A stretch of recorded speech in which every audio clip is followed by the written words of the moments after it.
নমস্কার দর্শক বন্ধু, তৃপ্তির রান্নাঘরে আপনাদের সকলকে স্বাগত জানাই। আশা করি সকলে ভালো আছেন, আমিও ভালো আছি।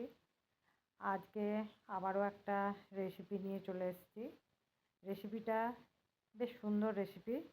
এটা হচ্ছে লাউ ডগের ঝোল। লাউ ডগটা খুব উপকারী আর মানে যে কোনো মানুষেরই খাওয়া খুব ভালো। লাউ ডগটা বেশিরভাগ আমি ঝোলটাই করি আর মুসুরির ডালের বড়া দিয়ে। তো চলুন দেখতে থাকুন, সাথে থাকুন। দেখুন লাউ ডগটা নিয়েছি, তার সাথে দুটো বেগুন নিয়েছি। লাউ ডগ আমি ভালো করে আগে কেটে নেব। ভালো করে কেটে নিয়ে পাতাগুলো বাদ দিয়ে দেবো। কিছু কিছু কচি পাতা, আমি যেমন এই যে কচি পাতাটা এটা দেবো। হ্যাঁ, তো ভালো করে কেটে, আর এগুলো ছুলতেও হয়, যখন কাটা হয় তখন ডাঁটিগুলো থেকে আঁশ বেরোয়, আঁশটা ছুলে ফেলে দিই। তো এই আগে কাটবো, পাতাগুলো বাদ দেবো, যেগুলো বড় পাতা সেগুলো সব বাদ দিয়ে দেবো। আর দেখুন আমি এখানে আমার হাতে যেহেতু সময় ছিল না, মানে করবো বলে ভাবিনি, হঠাৎ ভাবলাম যে লাউ ডগের ঝোলটা করি। তো লাউ ডগের ঝোলে মুসুরির ডালটা দিলে খুব ভালো হয়। ওই জন্য মুসুরির ডালটা তো ভিজতে হবে, তাই গরম জলের মধ্যে আমি দিয়ে দিয়েছি ভিজতে, তারপরে বেটে নেবো। দেখুন আমার কাটা হয়ে গেছে, বেশ সুন্দর করে আমি লাউ ডগটা কেটে নিয়েছি, আর কচি কচি যেগুলো পাতা সেগুলো দিয়েছি।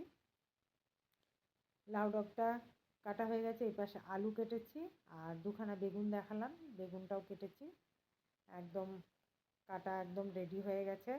আর মশলার জন্য নিচ্ছি আমি আদা নিচ্ছি, দেখুন কতটুকু আদা নিয়েছি, আর দুখানা কাঁচা লঙ্কা। এই হচ্ছে মশলা। তো তার আগে আমাকে মুসুর ডালটা আগে আমি বেটে নিই। মুসুর ডালটা বেটে নিয়ে তারপরে আদাটা বাটবো। আপনারা চাইলে মুসুর ডালটা মিক্সিতে পেস্ট করেও নিতে পারেন। তো আমার মিক্সির থেকে শিলনোড়া বাটাটা আমার বেশি ভালো লাগে।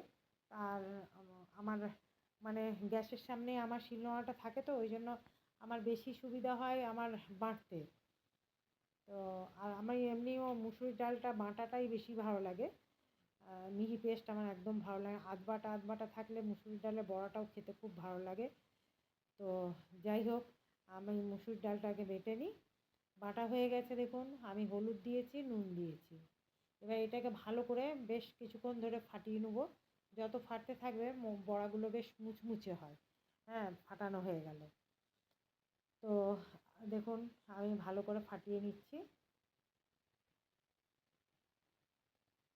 যে কোনো ব্যাটারেই যতটা ফাটানো যায়, ফাটানো হলে জিনিসটা খুব ভালো হয়। আর এই বড়া টড়া তো বেশ মুচমুচে হয়, বড়া বলুন বেগনি বলুন। যাই হোক, আমার এই ফাটানো হয়ে গেল। এরপরে আমি কড়াতে তেল দিয়েছি। কড়াতে তেল দিয়ে আমি আগে মুসুর ডালটার বড়াগুলো সব ভেজে নেব।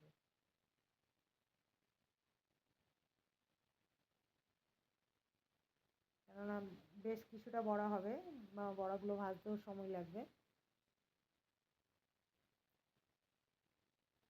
দেখুন বড়াগুলো আমার ভাজা হয়ে গেছে।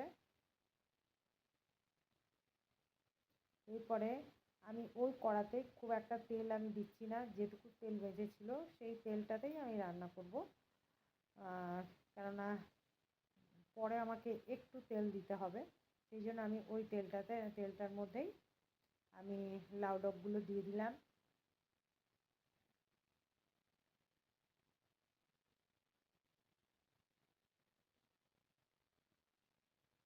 এর সাথে দিয়ে দিচ্ছি বেগুন, আলুটাও দিয়ে দিলাম। নিয়ে ভালো করে খুন্তি দিয়ে একটু নাড়িয়ে নিলাম। আর এরপর মশলাটা তো দেখালাম, আদা আর কাঁচা লঙ্কা আমার বাটা হয়ে গেছে। এর মধ্যে দিচ্ছি নুন, দিলাম নুন দিলাম আন্দাজ মতন, হলুদটাও দিলাম আমার আন্দাজ মতন।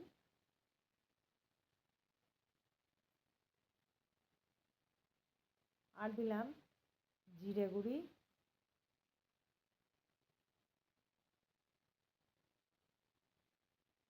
আর দিচ্ছি ধনে গুঁড়ি, দিচ্ছি আমি দুখানা কাঁচা লঙ্কা দেখালাম, আর কাশ্মীরি লঙ্কা গুঁড়িও একটু দিচ্ছি। এই হচ্ছে মশলা। দেখুন মশলাটা আমি সবজিগুলোর মধ্যে দিয়ে দিলাম। এবারে ভালো করে একবার নাড়িয়ে নিয়ে সব সবজিগুলোর সাথে নাড়িয়ে নিচ্ছি। আর ওই বাটিটা ধুয়েও একটু জল দিয়ে দিলাম।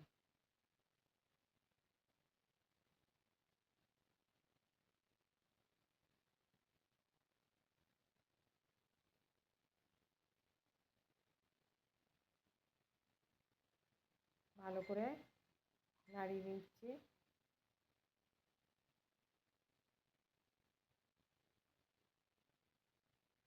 আর যেহেতু লাউ ডগটা কচি, হ্যাঁ নুনটাও পড়েছে একটুও, আমি তো জল দিয়েছি আর একটু জল বেরোবে। এরপরে একটু দিয়ে দিলাম আমি আমার আন্দাজ মতন চিনি। চিনিটা আপনি নাও দিতে পারেন। নিয়ে ঢাকা দিয়ে দিলাম। দেখুন মশলাটা আমার ভাজা হয়ে গেছে, তাও কিন্তু অনেকটা জল বেরিয়েছে। ওই মশলা ভাজতে ভাজতে আমি আলুটাও সিদ্ধ হয়ে গেছে দেখালাম। আমি ওই জন্য গ্যাসটা কমিয়ে ঢাকা দিয়ে মশলাটা ভাজি।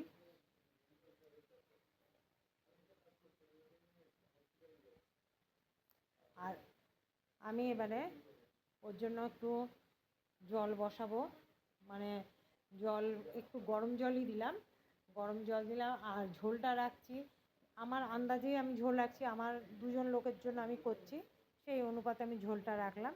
এর উপরে আমি মুসুরির ডালের বড়াগুলো ফেলে দিলাম। মুসুরির ডালের বড়াগুলো ফেলার পর কিছুটা হলেও ঝোলটা টেনে নেয়, তাই আর আমি বেশি গ্যাসে আর ফুটাবো না। এরপরে আমি ঢাকা দিয়ে দিলাম। ঢাকা দেওয়ার পর এরপরে আমি একটা হাতায় সর্ষের তেল, আগেই বলেছিলাম আমার পরের সর্ষের তেল লাগবে, সর্ষের তেল 5 ফোড়ন হাতার মধ্যে দিয়ে দিলাম। দিয়ে এটা ভালো করে ফোড়নটা সুন্দর করে লাল করে ভাজবো। দেখুন লাল করে ভাজা হয়ে গেছে। এবারে আমি ওই তরকারিটার মধ্যে দিয়ে দিচ্ছি। এটা লাস্টে দিলে গন্ধটা খুব সুন্দর হয়, খুবই ভালো লাগে। আর রেসিপিটা দেখালাম। রেসিপিটা অবশ্যই যদি ভালো লাগে একবার ঘরে অবশ্যই করে দেখবেন। আর ভালো লাগলে একটা লাইক সাবস্ক্রাইব